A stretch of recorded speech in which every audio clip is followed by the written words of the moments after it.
Welcome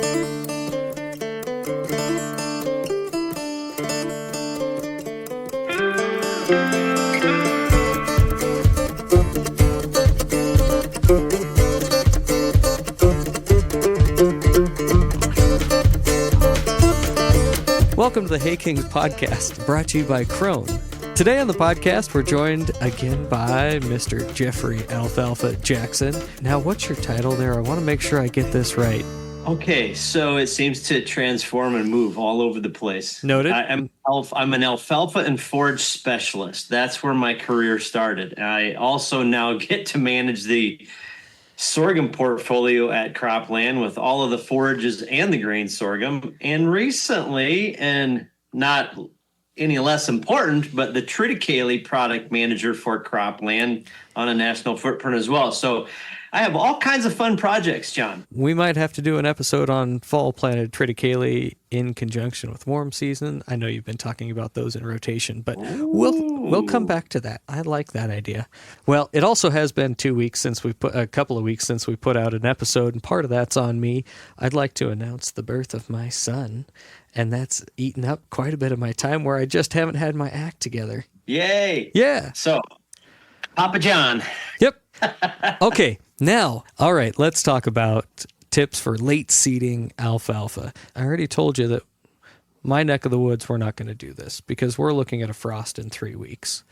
But we're talking about a big portion of the central part of the country that isn't going to see a frost until October 15th. Yeah, right in that area. Okay.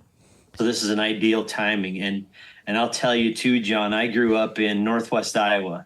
Mm-hmm. And living in the center of the Midwest. You go Wisconsin, Minnesota, Iowa, eastern South Dakota, kind of in that pocket, North Dakota, and a bunch of areas too, where we call that the center of the donut. Those places generally do a lot of spring seeded alfalfa due to crop rotations, manure timing, temperatures, moisture, all those other kind of things. And I think there's a lot of quote unquote tradition. Mm-hmm. We always spring seeded alfalfa because we used oats as a companion. Yep. So we could combine oats for the horses, have straw for the livestock, and bonus, there's a little alfalfa underneath. We've adjusted that program a little bit so we have more clear seeded alfalfa that lasts longer and yields more. But again, we have the rest of the country that does a lot of fall seeded alfalfa. Yes. So you get into the PNW down around south, the rest of the ring on the outside, we have more fall seeded alfalfa acres. And that's where we're seeing the units being delivered right now to start going in the ground. And maybe some people are starting to plant like literally right now. Yeah. Because you made a comment about frosts and timing and dates. And I think to me, that's one of those important things that people need to remember is to get your clock set. Okay, I need somewhere about 6 weeks, 8 weeks of frost-free or killing frost-free temperatures that we can get our alfalfa established. So as you had mentioned in our opening that you're only maybe 3 to 4 weeks away from a good frost already. So in your world, you don't do much late summer seeded because you need to have that spring to get it going and get off to a good start. But there are a bunch of other people right now that need to calibrate themselves and say, okay, we generally freeze September 1st and we're too late. Yep. October 1st, we still have 4, 6, 8. There's still time to get a lot of that done. Most of the country that I cover on a primary basis, I have this Labor Day planting stuck in my head because if we need the month of September, the first 2 weeks in October, we've got our 6 weeks. So that works out very well. 45 to 60 days, 6 to 8 weeks. You need to be pretty well frost free. Now, I also don't want everybody to freak out and go, oh my gosh, what happens if it gets 32 or 31, 30 degrees? That really, I would agree with you. No big deal. You just kind of go on with life and say, yep, it got a little cold last night. We had a little frost on the window, but not too big a deal. Those little bitty plants have the ability to grow through. It's almost like they start with antifreeze in their system. Yep. They have ice. They have ice in their veins. No, wait, that's not right. Antifreeze in the system. Yep. But they can get down into that 30, 29 degrees. It's when we get down to 26 degrees for an extended period of time overnight, we're going to see a lot more damage. Otherwise, we have some solar heat that's going to come off at night, kind of keep that little area a little warmer, and those plants are very resilient. So again, that's one big thing to remember is that we need some time, do the prep ahead. Don't get caught late and go, Jeff, it's whatever. September 15th, October 1st, do I have a chance? I'm going to say, when's your normal frost date and plan backwards. If you don't fit that window, guys will say it won't grow if it's in the bag. Yep, you're right. And it won't get killed if it's in the bag either. So it's okay to leave it for the next season at times. Yep. Now, there's a lot of reasons that somebody might want to do this late seeding alfalfa. And we can think about the better distributional workload throughout the year. We're way past spring planting for corn, soybeans, wheat, all the things. And we're not into harvest yet. So there's a little window here where a lot of folks have time to maybe take out their warm seasons, put in some alfalfa, that kind of thought process, right? So that's a perfect point, because to your example earlier, we get spring seeded alfalfa. We're trying to spring seed alfalfa when all the corn, all the soybeans, all those early row crops are going in the ground. And what people don't realize too is that it's okay to take a day off from corn or soybeans to plant alfalfa in the spring. But again, if we're in the fall, you don't want to say that there's nothing going on, but it seems like we can be less stressed right now to get some field operations done and get some alfalfa started. So yes, spreading out that distribution of workload. And even for some of our ag retailers that might be doing fertility, maybe some burn down applications on some spring, some cereal grain crops to that effect, they have a little bit more flexibility right now too. And let's just say at this point, a lot of them are doing fungicides through those machines and not some of those nasty residual harsh chemistries where they say, no, we're not going to go spray your alfalfa or get that ground prepped right now because we just ran some nasty stuff through there. So again, there's a lot of different ways that you can tumble this and say, yes, distribution of workload in the fall should be very handy to get some alfalfa put in. Let's take a break there and we'll get a word from our sponsor. April showers bring May flowers, but sunny days in May bring tons of June hay. There's no better way to harvest that hay than with a new Krone. For a limited time, you can finance a new Krone mower, tedder, rake, or round baler with 1.9% interest, and the Big M, Big Pack, and Big Collects are available at 3.25% interest for up to 60 months. Low Krone finance rates end July 31st. Hurry in to your local Krone dealer for details today. What I just heard you say is you're not out there spraying atrazine on your corn crop at this point. So hopefully they can. Hopefully we're past that, right? Hopefully they burnt some soybean fields with that and they're not doing corn right now. Yes. Correct. Yeah. So now we can think about some other benefits. Disease pressure, insect pressure this time of year. Well, it's lower, tell you what, right? That's something, right, that we really struggle with in the spring, because now I don't want to say that we need to have it bone dry conditions. The environment needs to just be, we do need to have some good weather to get it planted. But in the spring, when we are really, really moist and somewhat cool, you talk about the disease triangle. First of all, you have to have the disease present and the environment to grow it and some of those other conditions. And in the spring, we have I'm going to say the triangle is more complete in the spring. In the fall, we have a little warmer soil, generally not saturated, really wet soil. So yeah, from a disease pressure standpoint, we don't have to fight so many seedling disease pressures if we do a late summer, early fall seeded. And again, the insect pressure, you think about early spring, we're fighting alfalfa weevils in parts of the country. Then all of a sudden the aphids move in and we have potato leaf hoppers creeping in and all these other things, maybe some cutworm. Where in the fall, we get past about this point. There's some people, we should probably also say that the army worms can still be an issue in the fall, by the way. But in general, most of those other insects that we fight all summer long have really gone through their cycle. they're not so much of an issue when we get into these late summer, early fall seeded alfalfas as well. So yeah, you take away, I guess you want to say it, John, we're working on a little risk mitigation as well. So there's also a yield advantage going into the first full year of production. I told you about my spring seeded going half a ton to the acre, and I love that. That's fantastic for me.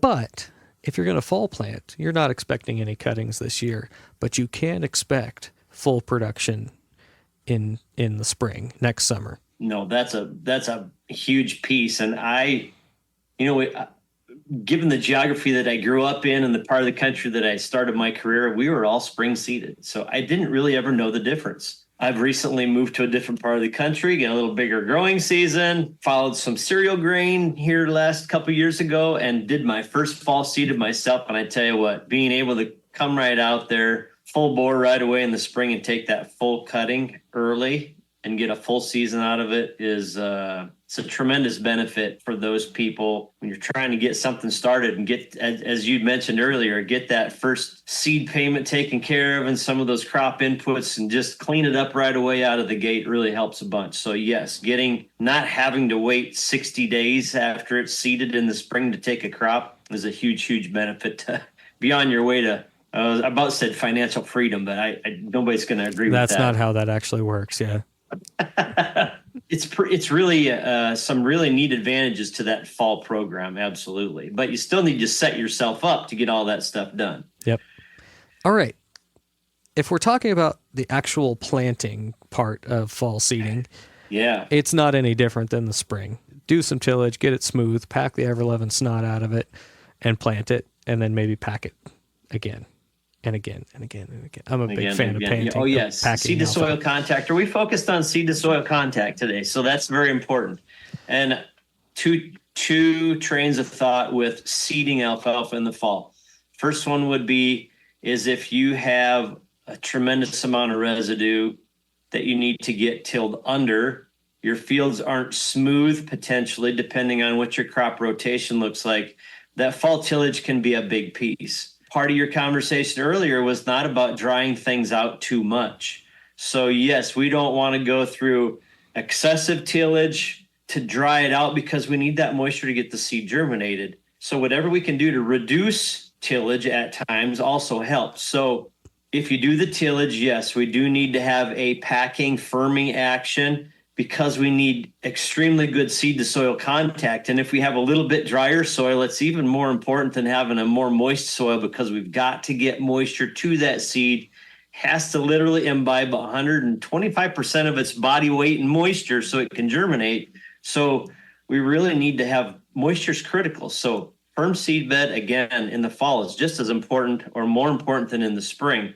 Second component to that is if we are following some cereal grains, now we have the ability, if in fact that you've done good residue management with your chaff spreader, let's just say maybe some straw came off, John, if we can no-till into those stubble, now we have a built-in wind protection, right? So we can keep the soil stabilized with that residue that's there, the old stubble from whatever it is, wheat, barley, rye, triticale, whatever it might have been, and no-till into it. Now we have less soil disturbance, conservation of moisture. We're not stirring up as many weeds. You get all of those extra benefits as well. Immediate soil stabilization. So we've had a lot of people really successful with no-till drills.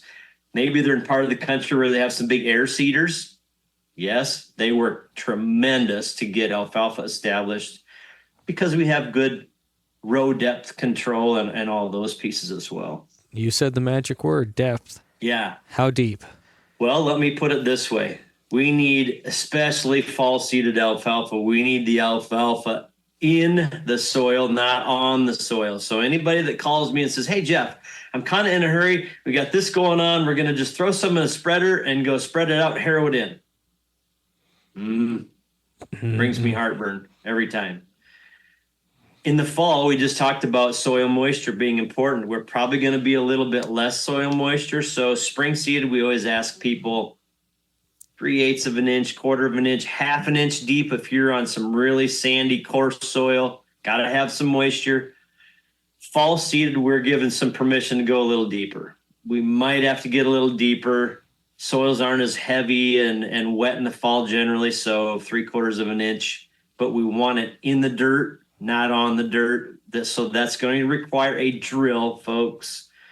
Because if you say, oh, well, we'll still work it, harrow it, how much of it do you get deep enough? And you want it at a consistent level so it can germinate and emerge together, not take 3 weeks to come up at scattered times and just have a mess. So it's very important. I know there are people out there that will do it 14 different ways than what we discuss here. Yep. That's fine. It's your choice.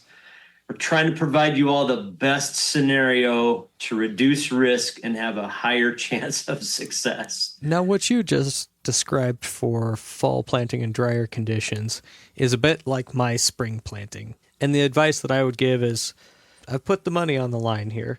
So, Jeff, you can disagree with me, but I like a real nice firm seed bed to start with, and making sure that we've brought that moisture up in the soil profile and getting it as close to the surface as we possibly can with our packing action. And then we're going to set that seed right on top of the moisture. Absolutely. That's my experience with the optimum outcome in a dry seeding condition. Well, and I tell you what, you're right on. And when people say, well, how firm does it need to be? How many times should I pack that field? John, we've discussed this 110 times too throughout the industry at every meeting we all go to. And folks, unless that soil is so wet that you're going to create a compaction issue and have cement out there, you just about can't firm it up enough. I've had people hit those fields with flat rollers, especially 3-4 times, and still not get it firm enough because that big stiff roll always rides on the high spots, folks. And you don't get everything as firm as you think you do. So let's talk about packing philosophy. I bought a 50-foot just old ring packer, and it comes in 10 5-foot sections. And I don't get the smooth fields that everybody dreams about. Right. But I do get every bit of that field packed, not just the high spots. So there is a trade-off there. I would also love to have a big roller for exactly the reasons that you're talking about, getting a nice smooth field, getting a consistent, but life doesn't always work that way. No, and I would take firm over pretty all day long on that, because they do look really nice when you hit them with a flat roller. But again, I've been on too many fields where that flat roller rode on a high spot and you can walk through parts of there and sink in over the toe of your shoe. And that's pretty soft. It looked beautiful. You'd swear to God, it was the most ideal conditions in the world. But that's another point, folks. Once you do your packing action, go take a walk, and don't just walk in the gate where you parked everything and it's really firm. Go take a jaunt across the corner of that field and make sure that you're not really sinking in much more than the sole of your shoe, or you could have the potential to be a little too soft yet. So seedbed preparation is just as important in the fall as it is in the spring. Again, if you're no-tilling into stubble, make sure you get that field. Keep this in mind, because multiple things. We want to have fertility fixed. We don't want to have residual herbicides. And if you have it firm and smooth up front with your small grain, then you really don't have to go do all that tillage to get things fixed. And you can go no-till right into it. And you still have the opportunity to pack it even if you're no-tilling, right? Oh, absolutely you can. Certainly. That actually sounds like maybe an extra step, but I think I would do it. Good grief. Just bringing that more, that packing action is absolutely magical in how it moves water up through the soil profile. All right. Well, if that soil can't touch it, if the ped can't touch the neighbor, it's not going to attract that moisture to pull it up. So you're probably getting some good capillary action. Yes. That was a big word for me today. Capillary action. Like water being pumped through veins, right? It is, absolutely. Definitely some components there. And I think I alluded to another topic that we need to suggest really quick as we're talking here. Herbicide carryover, soil fertility, make sure the dirt's right. Yes, make sure you know what you use, and don't use that whole philosophy of, well, I think it should be okay because it rained excessively during the month of July, whatever that might be, because it's all going to depend on, the length of time, the temperature, the moisture, the organic matter, the soil texture and type. All of those things are going to play into that herbicide product label. And really, there's nothing that pains me more than to see somebody go through all this other work, get some awesome seed put in the bag, throw it in the drill, get out there and have it kind of come up and be patchy or look really sick. And we see bad root systems underneath later because it grew into some residual herbicide. And you have choices. You take a big swallow of your pride and you start over, or the guy that lives with a half-baked yield for the next 5 or 6 years and just never happy with it. Those things happen too frequently. So there's a reason we're spending time talking about herbicide rotations and residual activity. Is there a way to check ahead of time? Maybe I'm leading into a field bioassay. You might have time to go out there, take some of the soil, plant peas in it. Peas work really well, and then take some compost, plant the same peas in the or potting soil that you get from Home Depot. Something for a check, and then you can compare that potting soil from Home Depot to your soil, and see how those peas grow, and you'll know in a week if there's a herbicide carryover. And just take a 4x4 inch square pot, put a scoop of Home Depot potting soil in one, take another one, put a scoop of your soil in it, and plant peas. Water them, keep them next to the window, make sure they're doing good. And if they both come up fine, well, you're more likely to be okay to plant your alfalfa. Peas are more sensitive than most everything else. Exactly. So yes, and another part of this piece is at the same time, or if you're out there grabbing samples of soil, let's make sure that we have a soil sample taken. Obviously, John, we would love to have had the plan in the book a year ahead of time. So if we needed to make any huge amendments, we could do that ahead. But folks, again, soil sampling and making sure you have a good nutrient level in that field is also very important. And so for you and I, we live in the alfalfa world, right? Yep. I mean, that's kind of what we do. So it's second nature to us, but we can't treat alfalfa like I'm going to call it a third tier crop on the list of priorities. It actually is one of the most intensively managed crops that you need to work on, instead of just saying, oh, it's a good scavenger, it'll be fine. Well, garbage in, garbage out. You get out of it what you put into it. And there's another phrase I'd like to say, but we won't say that today. But there's all these things, guys. If you want a lot out of it, it's a high value. It's probably one of the most expensive crops to start in the first year. Your comment earlier, you can amortize that expense over multiple years, but you still generally have to pay for it up front. So let's get something out of it. So soil fertility, managed for nitrogen, is one thing that it produces on its own very well. So phosphorus. Let's take a break there and we'll get a word from our sponsor. What's up, Hey Kings? You have a lot of choices when it comes to sourcing your equipment parts, but have you tried Messick's? We have $20 million in equipment parts on our shelves, and we pick up from C&H Parts Depots daily. All this inventory is available with same-day shipping with no upcharges or expediting fees. Messick's.com has exclusive features like transparent pricing, photos of parts, fit verification, alternative part options, and an obsolete part search tool alongside the manufacturer's drawings, so you're not guessing at what you need. We cover all the top brands, including New Holland, Case IH, Kubota, Krone, and Peckway, and more, all from our website. Our online tools are backed by 60-plus parts professionals who are just a call away, ready to find even the most obscure parts. So whether you're a seasoned farmer or a weekend enthusiast, think Messick's for a convenient and professional part shopping experience. Visit us at Messick's.com or call our parts hotline at 877-260-3528. Messick's, a helping hand with your land. I want to ask that question, though. I think I do put down nitrogen on my new seedings. Not on my existing crops with good nodulation and all of that stuff. Nitrogen on new seedings, is that crazy? It's not crazy. And I think, so we just had this discussion a few weeks ago in kind of one of those boardroom brain trust meetings with some industry people. And I think that's very common to say that we know that young little seedling alfalfa is not going to produce what it needs right away up front. You're probably not going to get enough with your phosphorus fertilizer as you put it out there. So if you have somewhere 30 to 40 units of nitrogen available, that's going to be pretty good to help you get that first start out of the gate. And I would also, we'll talk about intensive management in another episode to go further into that the later cuttings or later years. Yep. I have another theory on that too. So everybody sit on the edge of your chair in suspense. It's coming. Next episode. Yeah. So phosphorus. Yep. Folks, single digit phosphorus numbers are not acceptable. We need to be 20 to 25 parts per million. Yep.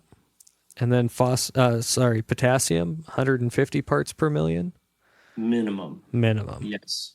I love to see 200. Mm-hmm. And there's this whole other wild potassium discussion we'll have someday as well. But 200 parts per million is really, really good. 250 makes me grin. Anything over that's luxury. pH 6.8 to 7.2, basically neutral, is ideal. We love to see a neutral field. If you call me and say, hey, I got a field at 5.2 pH, which variety is going to handle it the best? I'm going to ask you to keep it in the bag an extra season and go fix that field first with some lime, gypsum, whatever you have available to you, whichever method you want to use to raise it, John. Yep. I've just absolutely got to get you into the 6.5 or better before I really feel good about having we want to maximize our yield potential. We don't want to have just another shit show coming on. And that's what you're going to get. 5.2 is a problem. Yeah. Oh, yeah. 5.2 is a problem. Absolutely. But we get those questions. Now, on the other side. 6.2. Okay. So you made it work. Hey, it used to be a pine forest. I think I'm doing great at 6.2 because I also have those fields down at 5.2. I don't plant those. Timothy's the answer on 5.2 fields. It does great. There you go. So, hey, we need to work with our friends in the industry, and that's fine. Uh-huh. Yep. So, yeah, go put Timothy on that for a couple of years, get some lime out there, make it an alfalfa field over time. But then I have guys that will say, well, I'm a little high on pH. I will tell you that stand establishment in a pH over 7.2 is far, far, far better than being under 6.8 on the acidic side. So you think about it that way, in my mind, is the closer towards 2 you get, the closer to battery acid you're getting. So we're going to have a better stand establishment potential in something that's basic than we are acidic. So I've seen some tremendous alfalfa stands all the way up into the 8s. We just have to manage our micronutrients differently, and the fertility program's a tweak because we get tie-ups. I do want to have that discussion on things like zinc and boron, because borated gyp is a thing here. That's a very common old-timer approach to fertilizer on alfalfa. Throw some borated gyp out there. That's calcium, sulfur, and then a little bit of boron. Absolute bare minimums for alfalfa survival, right? Mm-hmm. And zinc is the other one that I spent some time on. We made sure that we had our boron and zinc right. So those are very important. And if you were to pull up, so Google knows everything today. So if you pull up a nutrient availability chart that's based on soil pHs, you will also see that as you get lower pH, different nutrients get tied up and or limited availability to the plant. You get high on pH, you get sometimes it's the same nutrients are hard to get out of the soil on both extremes. Mm-hmm. But in general, they will change a little bit. And yes, you need to be able to manage your fertility program around what your soil pHs are if you're not close to neutral or basic, because that's when most of the nutrients have the highest availability because we're not fighting for charges in the soil. The plant can actually get it and use it. So yes, anyway, whole nother topic. There's another 45 minutes. We got the next 2 seasons worth of topics already lined up. Isn't that great? But folks, pay attention. Spend some time on soil fertility. Yield is everything. We need to get that done. So soil test. Last thing that I have on my list for fall seeded stand establishment here is treated seed. We're thinking about treating seed. What are we treating seed with? We're talking about inoculant packages. We're talking about micronutrient packages, fungicides. Where's your thought on fall versus spring on those seed packages? From a seed treatment packages, I would tell you that, okay, so first of all, having a good premium inoculant on that seed so you get good rhizobium bacteria, regardless whether it's spring or fall, pretty important piece. We want to have good rhizobia so we get nodulation to produce nitrogen and help that plant grow. So I would have to say that I'm not aware of a commercial brand today that does not do at least some type of inoculant on their seeds so you get good rhizobium bacteria. If you're getting some combine seed from down the road, you might check into grabbing a bag of some inoculant to sprinkle in the box. It happens. So I want to address it. The other pieces that come in some of these seed treatments, when you consider that some come with a PGR, so plant growth regulator, some of these stimulants and or biostimulants that you can have in a treatment package today to help that small plant grow a root faster and have faster meristematic activity in cell division. So do you suppose a plant that grows healthy early will be a little stronger when that frost comes? Should be. We want to make it to that frost. So I think those pieces are still very important because we can grow a bigger, faster machine, if you will, by getting some of those seed treatments on. And from a disease standpoint, we still have the potential of diseases. So some of the fungicides are very important for specific diseases, but to go overboard on seed treatments for fall seeded, if you want to get right down to the brass tacks, should not be quite as important as a spring seeded alfalfa because of the disease complex that we talked about earlier. There's just more disease action and the environment's more ripe for it in the spring. All right. Well, let's do a little recap here and see if we missed anything. Yeah. As we're thinking about the reasons to do a fall seeding, it might work better with your workload throughout the year. We're going to have less soil and disease pressure. Yes. Potentially fewer insects. Just weather's getting colder. A lot of bugs have already run their life cycle. There's going to be a yield advantage in the first full year of production.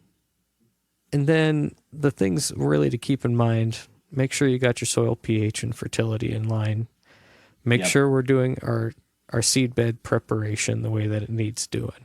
Absolutely. Make sure that in line with that seed bed preparation, we're talking about planting at the correct depth. We're looking at our soil to make sure that we don't have any herbicide carryover. We didn't talk much about weed control. That was the only other thing that I had on my list here. As we have talked in the past, weed control is pretty important, and for many reasons. We have competition, folks. Anytime we add competition or stress to that alfalfa plant, it technically reduces our yield potential, not only for that first cutting, but potentially for the life of the stand, because we've damaged that plant's ability to, I'm going to say, feel thrifty. Mm-hmm. So competition for light, competition for moisture, which is a hot commodity, and nutrients. So space in general. Anytime we can keep the weeds out, the better off we are. And one thing that comes to my mind with that, John, that I have seen too many times that have caused me some trouble is I also talked about following cereal grains with alfalfa in the fall because we have such good weed conditions. Yeah. We've got that natural cover is right there. But a thing that we can have trouble with is that many of us have our combine set so we clean it fairly well in the tank, and there's going to be some light seed that comes over, and you might get this volunteer crop that comes up and you go, oh, yay, cool, look at that awesome cover crop that we've got out there to help our alfalfa. And let's just let that go because it looks so pretty and it's turning green. And What you don't realize is that competition from some of that volunteer cereal grain causes you more yield loss in alfalfa than you'd ever imagine, especially if you leave it unchecked and let it go through winter. It's not uncommon for us to see the actual combine passes in the alfalfa behind the combine where the light seed landed, and we have a very thin stand, and the field looks like it's wavy across because we have all that extra damage that's happened to those young alfalfa plants. So in my mind, if you have a cereal grain crop that has reached the size of my I'm notorious for carrying a Mountain Dew can around with me, so that's my height gauge. So a 12-ounce can, folks, if you've got small grain that's that tall, its purpose is finished. Let's please eliminate it. Glyphosate, clethodim, any of those grass type killers works very, very well. So thank you for talking about weed control and just weed control in general. We have better weed control when we're no-tilling, but if you're going to conventional till, hopefully you don't have too much late season fall pressure. Every weed scientist, agronomist in the world knows the smaller the weeds are, the easier they are to kill. So anytime we can kill those weeds small and early, let's get after them. Rescue treatments do no one good. Right. I'll put a bow tie on this saying I'm planting Roundup Ready Harv Extra seed from Cropland. And your first experience this year with all that system put together was a stinking home run. Oh, considering it hasn't rained in 60 days, I'm going to call this a freaking win that I got a half a ton to the acre clipping, and I have 4 inches, 5 inches of regrowth that I'm feeling really good about with another 3 weeks before frost. Yep. That crop's going to go into winter, 6 or 8 inches tall and doing great. Yeah, with lots of recovery time. So just think how long those little solar panels are out there soaking up energy and tucking it away, right? Yep, you got it. You got it. Well, Jeff, thanks for your thoughts today. I sure appreciate it. Oh, I certainly enjoy all this. And hopefully people out there, as you hear this broadcast for you all, you know we're all out here for you. We're rooting for you, and that's why we do what we do. We want you to be successful, and you're going to take all these little things that we talked about, put your own little sauce on it, do your own thing, but we certainly appreciate having the opportunity to talk to you all. So thank you. This podcast is brought to you by Crone, but also thank you to Jeff Jackson with Cropland for joining us today. Absolutely. Thank you. All right. And thank you to Nick Palmieri at Palmieri Sound and Jessica Palmieri for doing our social media coordination.